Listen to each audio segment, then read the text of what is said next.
Welcome to Gameology episode 6. Today we're going to be talking about the three free games that Epic Games are giving to us.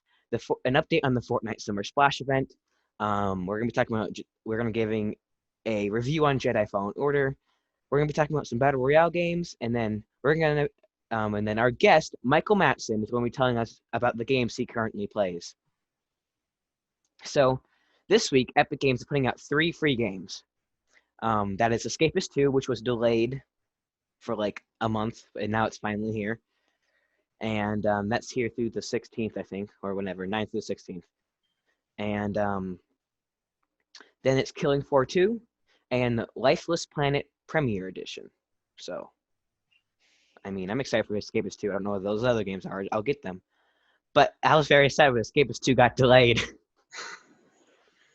I just want to say, Escapist 2, I love it. I got it and I play it with my dad all the time. So I've played Escapist 1 on my Xbox and on my phone, but I'm excited to see what Escapist 2 is. my dad caught the first one when he saw the trailer, and I was like, "Come on, you gotta see this." And then he played it, and he was like, "Is there a second one?"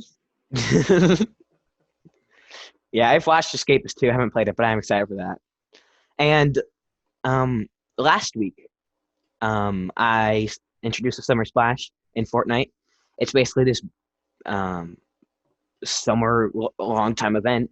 And last week we had the LTM, which is limited to time mode, solid gold, which means all weapons are gold. They involted some weapons for that game, but we've had two LTMs since the last episode, and they are Fog of War and High Explosives. If you have been playing Fortnite for a while, Fog of War is Sneaky Silencers, just renamed. There's a couple new things in that, so it's all silenced weapons only. There's fog around the whole map, so it's kind of hard to see. Once you hit someone for the next 15 to 20 seconds, it shows you where they are, just because it's foggy. So if you hit them, they can do that. And there's also flare guns for you to show people where they are. So basically, they involted all of the silenced weapons for that game. And they also have high explosives, which is just all explosive weapons. They involved some weapons for that too. We've had that many, many times. They're both really fun. So, Jedi Fallen Order. We've talked about this game a lot, Alex and Michael. Yeah, we've talked about it a few other times. Michael, have you ever played that game?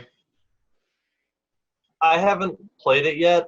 I've seen videos of people playing it, and I've seen a review of it before. And I gotta say, I love it, and I haven't even played it yet. Yeah, so I've played it extensively to the point that I'm now going around to finish and get like everything that you possibly can. And I like when I play, I can't put it down. So the whole premise of the Jedi Fallen Order game is you are the last surviving Jedi, and you play as this character Cal Kestis, who was trained as a Jedi when he was younger, and then Order 66 happened, and he got sent to this like ship scrapyard where they repurpose old ships and AT walkers and stuff. And you basically fight your way through that planet. Somebody helps you get away from there. And then you go and try and rebuild, or like the main purpose is trying to rebuild the Jedi Order. The overall gameplay I thought was really, really good. It plays a lot like Dark Souls as far as like having to, like the fighting mechanics, having to hit somebody and then the parrying, that's super important. I played on the hardest difficulty to begin with, and then I got lazy at the end and I kind of just wanted to finish. So I dropped it down to story mode for like the hardest boss fight that I was a part of. And then I was like, okay, so now I know what to do. So I went back and I beat it again with the harder modes. The thing I could say about the game, without revealing too much, ruining it for those of us that haven't played it, the skill tree is probably the most important thing of that entire game. I'm going to share my screen with you guys here. This is your skill tree here. This is your forced skill points, right? this is where you see how many points you acquire. You acquire it by like leveling up or killing enemies, just gaining experience. This is the best map that I've seen that kind of gives what you should do, like in what order. So you start out with these three. You know, you have to unlock the big branches of the tree. And after unlocking everything and playing the whole game, I would say if you're not good at defense, like you're not good at parrying while in the middle of a fight, you need to get your lightsaber abilities up really quickly. Your force abilities are convenient, but it's definitely not necessary for a lot of the game. But your survival tree is probably just as important as your lightsaber. But when you get to the other planets, or like to the various planets, your force abilities will be more important at one planet, and your lightsaber abilities will be more important at another. Like, this is the world map for the game. You start out at Braca, and then your first planet you go to is Bogano. Very peaceful planet. There's no enemies there, but there are a bunch of enemy, like animals, NPC animals. I'll go into more of that later. The next planet you unlock is Dathomir, which is very difficult. Everything there tries to kill you all the time. Yeah. It gets really annoying. But don't just run around them. Stay there, fight them, fight the mobs, fight the spiders, do everything, because that's where you get all of your experience points, is by fighting people. You don't get any experience if you just run around. Don't go there right away. That was my mistake. Right. Because I got curious too. I rushed there because I read about it says there 2.3 strangers, you get a double-sided lightsaber. Like, oh, I'm going to get that. In my opinion, I don't really like the double-sided lightsaber that much. I would rather just use my single lightsaber, and it's very hard when you're barely into the game to go fight off those mobs. And I thought too that like the lightsaber, the mechanics and how fast it is and the way that you move it around, I thought it was easier and faster to use before you got the double-sided lightsaber. Because like your normal lightsaber is like this long and you swing it around faster, but then the double-sided lightsaber is like that. Yeah. You're swinging that whole thing around, and like eventually you can like break it apart and break it into two lightsabers, and that's a force ability. Ooh, now that sounds fun. When like Zepho, you go to Zepho, there's a lot of really interesting story missions there. Not a crazy hostile planet. There's a lot of people there though. Because don't you unlock Dathomir and Zepho after Bongo, and you get to choose where to go first? Oh yeah, you're right. So yeah, you go to Zepho first. I said that wrong. So like, you start out at Braca, and that's where the shipyard is. Bogano is like where the temple is, and that's where you, like, if you would go back to somewhere a lot, it would be Bogano. You don't have to go back to this planet all the time. All of your missions, you just start them and end them, and you don't have to go back. But Zepho, very heavy Imperial presence there. You can't run around at all, really. Then you'll unlock Kashyyyk, which is the Wookiee homeworld. Very forest. There's a lot of swimming there too. A lot of really, really big enemy animals and stuff like that. Like huge spiders. I can't remember. I'll talk more about the enemies later. The next one that you unlock is Ilum, which is where you get your new lightsaber. Don't want to talk too much about that mission because I thought it was really special, and they made it feel really personal, and I've never really had that experience in a video game. But Ilum, just know that's where you go to get your new lightsaber when you break your old one. And then the game rounds off at Fortress Inquisitorius, which is basically an underwater fortress held by the Inquisitors. And there's a very, very special person that you fight at the end. And trust me, you don't win. The game's designed that you won't win, so don't try very hard. Sorry. So the graphics of this game were phenomenal. Like, I don't have a crazy good TV. I have the Xbox One S. So, I can run 4K, I can run 1080. I think my TV only does 1080. But the graphics, like the sharpness, and like there's no like you're in a cinematic and you're in the game, and it doesn't really feel like there's a whole lot of a difference. Like what did you think, Jonathan, playing the campaign? I mean, the graphics are, like Alex said, they're just phenomenal. Like in some games, the cutscene is like worked on a lot, and you can tell the graphics are better, but like can't even tell, like it's seamless. The graphics, I don't know, they're just, it's really good for that game. They spent a lot of time on it, and you can tell that, and then they really wanted the graphics to be good. There's two other things about the graphics that I liked one other thing was that they did it so well that like this Cal Kestis guy, the main character, is actually a real person. And, well, that's not his name, but they modeled it after him so well. I was watching in TV shows like, that's the guy from Jedi. Wow. And this TV show came out, I don't know, like 8 or 10 years ago. Wow. Yeah. Going back to the enemies, there's always standard enemies on every world. It's like the Bogano enemies, there's a bog rat, Ogdos, Splocks, and then the Ogdo Bogdo. They always have these weird names, and they're basically just animals that try and kill you. But at every planet, there's a mini boss or a special version of an animal. Like the Ogdo Bogdo is the bigger version or the harder to kill version of the Ogdo. It's darker in color. It's a lot more resistant to lightsabers and stuff like that, which I don't think should be a thing, but does make it very difficult to fight. I thought that was interesting.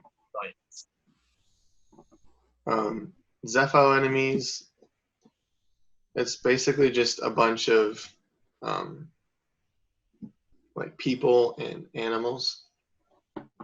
And the rabid Jotaz is very difficult to deal with when you first get there. I ran into it on accident, and that was a huge mistake. Dathomir is where you really need to watch out. So there's the Bane back spider, which is, it literally looks like this. Just this weird angled spider thing. And they're really strong. There's a lesser Nidak. There's Knight Brothers. There's two different kinds. There's Knight Brother Warriors and Archers, I'm sure, Michael, I'm sure you've watched the Star Wars movies. The Knight Brothers look very, very similar to what Darth Maul looked like in the movies. Mm-hmm. And then there's the Knight Sisters. There's technically only one Knight Sister that you deal with, but you also fight basically like the undead versions of the older Knight Sisters. Undead versions. Yeah. So if you haven't done that yet, Jonathan, when you get down to like Dathomir is this huge cascading level, right? So you start up here and all of your surface stuff, and then you go and get in the temple, and then they kick you out. Yeah. And then you just have to go down, down, down because you're helping this Knight Sister, right? Mm-hmm. And once you hit some floors, like some open, kind of what feels like an open world floor, be very careful because these Night Sister things are everywhere. They're super fast and they're really hard to kill, and they swarm. Oh gosh. They swarm you very quickly. So that's the main reason that I was just like, okay, bye, like see you later. I'm just gonna run away. Don't do that. Sit there and fight them and figure it out. There's a Nidak Alpha. Very, very difficult to deal with in the earlier part of the level. It's actually very easy to get to once you can double jump, because you just double jump where you meet Terran Malicos, who is kind of like the shady person. And if you find all like the intelligent things around the planet, it says, like this is a bad guy. He's trying to steal our magic or whatever. It's like right next to the temple. Like here's the main temple entrance, and then there's this little thing off to the right. Like, oh, what's over there? There might be a chest over there. And I get over there and just, here's this 9-act alpha. I was like, nope, bye. I'm leaving. And then the Gorgara, which is like a huge, like it looks like a bat, kind of a hawk thing, takes forever to fight. Like forever. Once I figured out how to do it, I sat in that battle for 2 hours. But that was on the hardest difficulty. I went back and watched somebody do it on like what I call the recruit difficulty. He beat him in like 5 minutes. Yeah. And then Terry Malikos, eventually you fight him. He's a bad guy. It's annoying. Kashyyyk, a lot of things want to kill you there too. My favorite was the Slig, which is like a ram slug, and when you kill it, it explodes. So that's something to watch out for. And then they have Wishox there, which is a huge spider. The mini boss there is an albino Wishox. Not very hard to kill. You do all the same things. It just takes a little longer. Every world is prone to Haxian Brood, which is like this bounty hunter guild who's out to kill you because they want to extinguish the last of the Jedi, which is something that Darth Vader did in the movies. He got all these bounty hunters in. He's like, go find them. I don't want them. Just kill them. The normal bounty hunter one is easy to deal with. They have commandos and bounty droids. The bounty droid I thought was the hardest. There's all sorts of Empire enemies, stormtroopers. They have ATSTs, security droids, flame troopers, all sorts of stormtroopers. But the ones you really have to worry about is the Purge Trooper Commander. For whatever reason, that one always gave me a hard time. And then the Electro Staff Purge Trooper is kind of hard to deal with. And then there's the 2 sisters. So there's like 9 sisters. You only fight 2 of them. There's the 9th sister and the 2nd sister. The 2nd sister is like the main boss. And then the 9th sister is this huge person that you fight in Kashyyyk, which is actually a really tough battle. It took me like 30 tries. Don't you like fight one of those at the beginning world in the right scrapyard? So that's the 2nd sister, the skinnier one. That's the 2nd sister. And then if you saw that person that's got like tusks on their face and stuff, that's the 9th sister. So you fight that one later. Very, very difficult. When I beat that one, I didn't really think that it was over, but it's over, trust me. And then the 2nd sister, you fight her again. I think you fight her like 3 or 4 times, if I remember right. You fight her on... What's that one? You fight her on Zepho. And that's like your first really, really hard boss fight. Good to know. I'm like halfway through that world. Yeah. So when you get down all the way through in the the factory or whatever that is, there's this little dirt area. It's got a shield wall in there. The second you get in there, get rid of it. Okay. The other thing I liked about the game was there's no microtransactions whatsoever. You can't buy anything to make yourself look cooler. You can't buy anything to make yourself better than somebody else, because the other thing is there is no playing anyone else. You just play the campaign in the computer.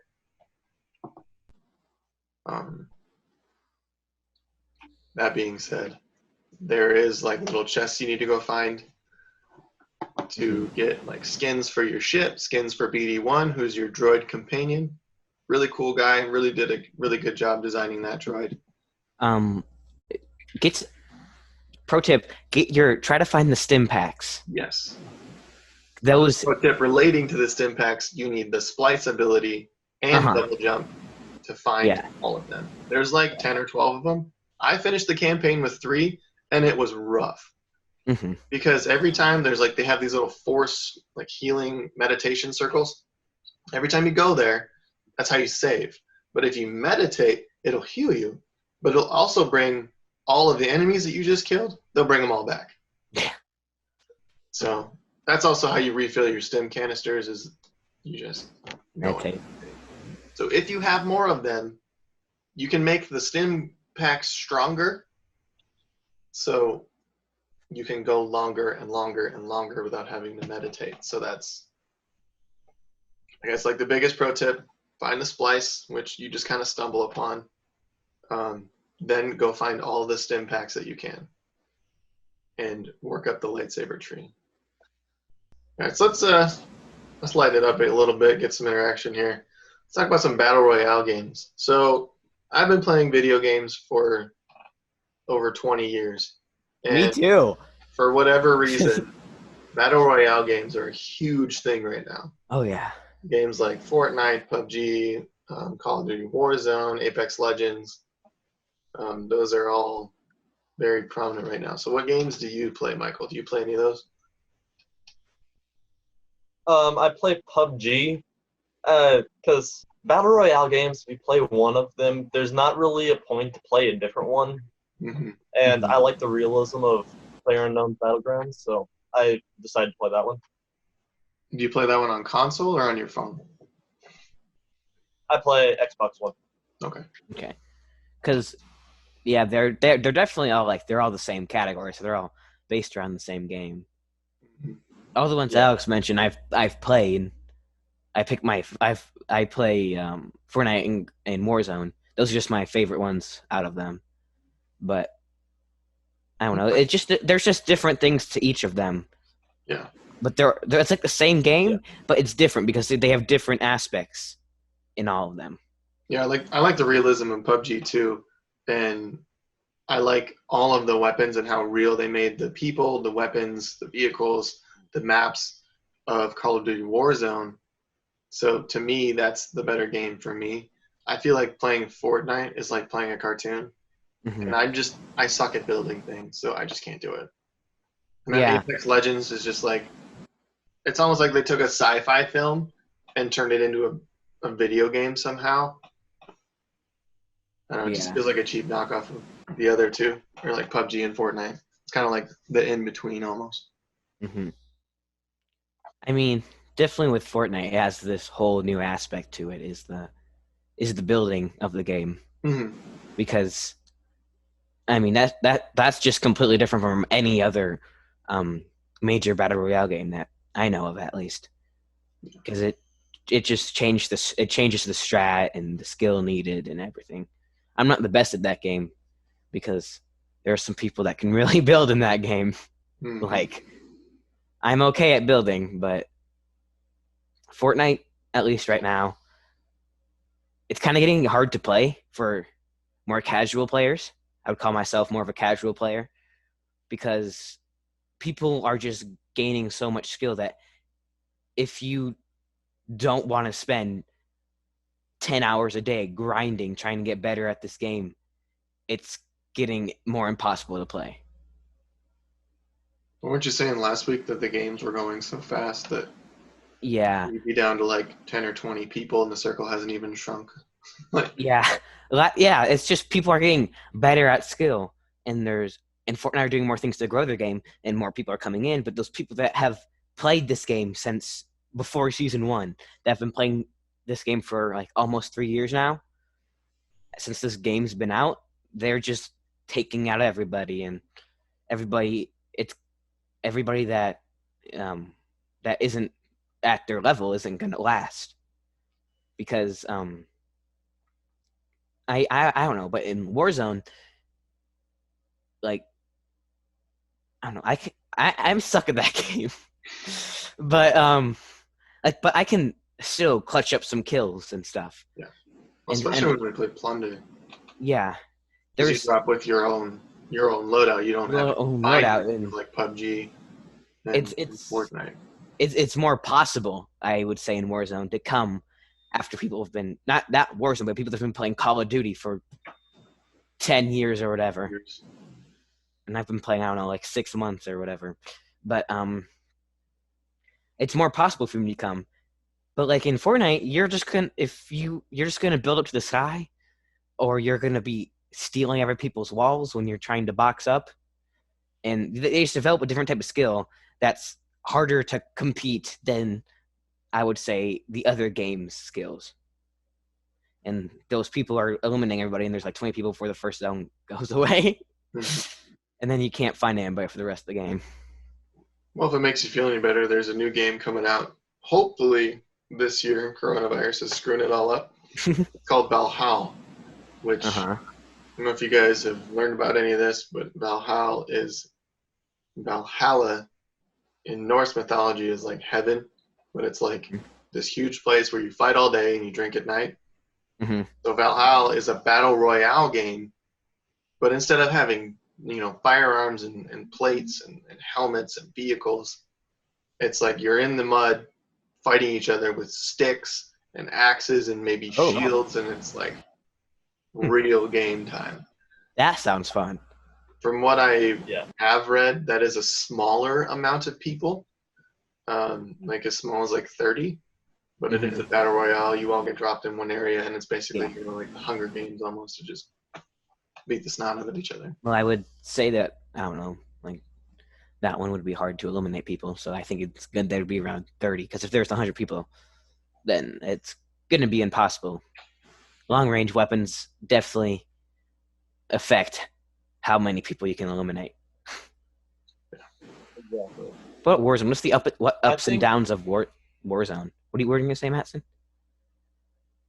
I was going to say, I think Battle Royale games are so popular because of the replayability and the randomness each game gives.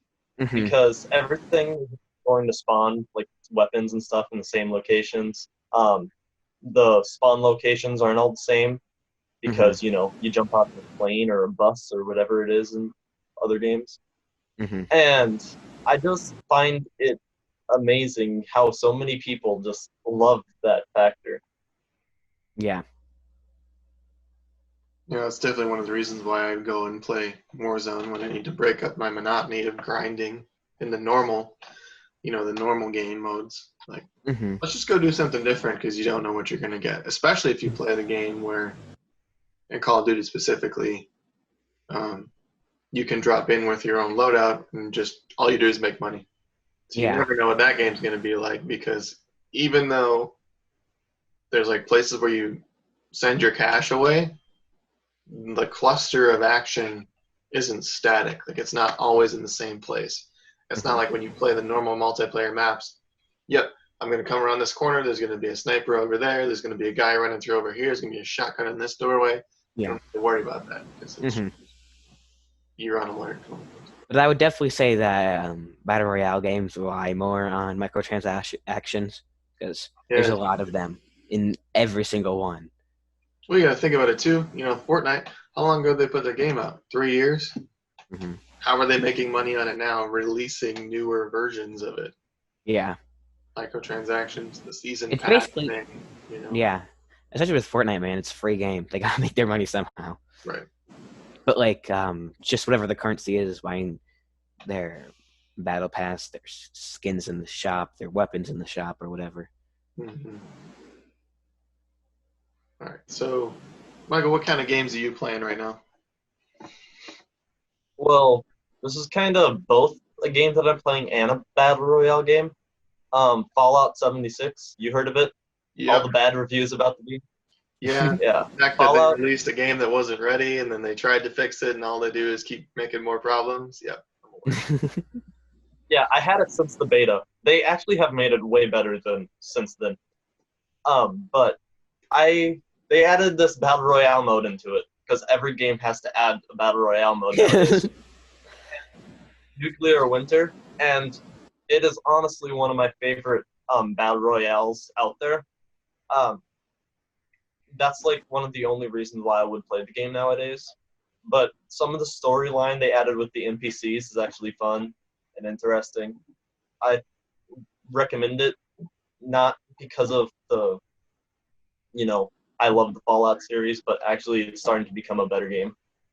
Okay. Because I used to play the Fallout games before I got too busy with work and school and kids. I just don't have the time to devote to those anymore. But if you can jump in and play the Battle Royale versions of it, the Nuclear Winter, like you said, I'd definitely be able to do that. Yeah. Is there any other games you're playing other than Fallout 76? Not really. Last games I've played recently would be PUBG and DayZ. You guys played DayZ before? Yeah, I played DayZ. Yeah. I like the survival aspects to the games. Anything that's like an apocalypse, I like any games like that. So Fallout. PUBG isn't really one, but it kind of seems like one since everything's abandoned. Yeah, it's like short-term survival. Yeah. I like that those games can last a little bit longer too. Yeah. If you really like the apocalypse style survival games, you should look into this game called Rust. For me, that's I my really want favorite that. survival game that I've ever played. Mm-hmm. So Look hopefully at this. it's going to be on Steam. Free, anyway. I got this for my birthday this year. Ugh. I can't open it.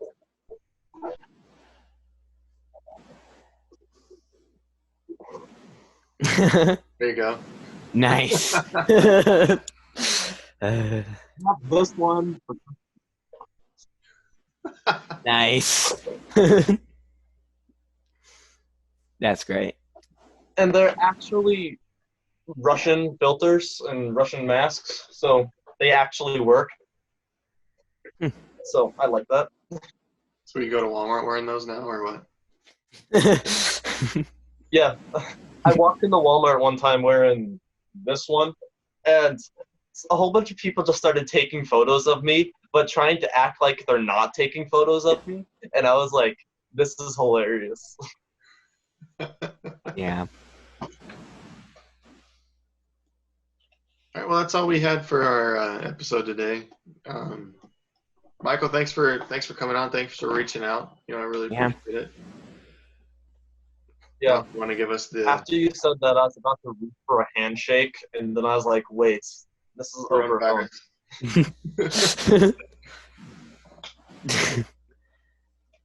mean, give us the recap. Yeah. I mean, thank you guys for watching. Today we talked about the free Epic games they put out on Epic Games. That's hard to say. We went over the update for the Fortnite Summer Splash. We gave a Jedi Fallen Order review. We talked about Battle Royale games, and we talked about what our guest, Michael Matson, plays. Thank you, Michael, for coming today. And thank you guys for watching, I guess. Make sure to follow our Instagram, our Twitch, bunch of other things in the description. And happy National Video Game Day. Oh, yeah. That's what I'm talking about. That's my kind of day. Can I play something before we go? Yeah, sure. Video game theme. I'll play Halo.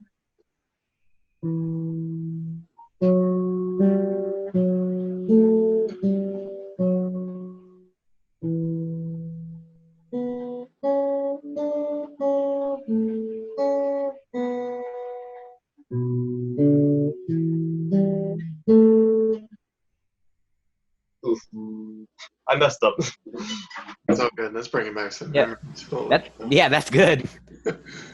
All right, Mike. Thanks for being on the show today, and yeah, we'll see you guys next time.